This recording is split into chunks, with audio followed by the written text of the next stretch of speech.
மான்ட்ரியலில் உள்ள மாமி கிளாடி ஃபுட்ஸ் என்ற பிரபல பேக்கரியில் பட்டப்பகலில் முகமூடி அணிந்த கும்பல் ஒன்று புகுந்து கொள்ளையடித்த சம்பவம் பெரும் பரபரப்பை ஏற்படுத்தியுள்ளது.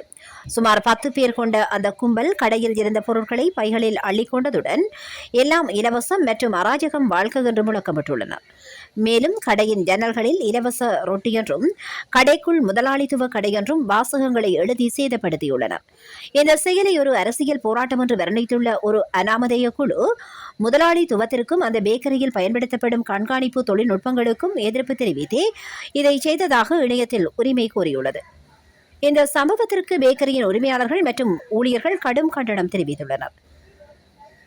இது சமூக செயல்பாடு அல்ல, இது அபட்டமான திருட்டு என்று சாடியுள்ள நிர்வாகம் அதிகாலை 4 மணிக்கே எழுந்து உழைக்கும் தொழிலாளர்களையும் சிறு வணிகங்களையும் இத்தகைய செயல் பாதிப்பதாக தெரிவித்துள்ளது. மான்ட்ரியல் காவல்துறையினர் இந்த சம்பவம் குறித்து விசாரணை நடாத்தி வருகின்றனர். கடந்த ஏப்ரல் 30 இதேபோன்ற பாணியில் மற்றொரு வணிக நிறுவனத்தில் தாக்குதல் நடாத்தப்பட்டுள்ளதால் இந்த 2 சம்பவங்களுக்கும் தொடர்பு இருக்கலாம் என சந்தேகிக்கப்படுகிறது. தற்போது வரை இச்சம்பவம் தொடர்பாக கைது நடவடிக்கைகள் எதுவும் மேற்கொள்ளப்படவில்லை.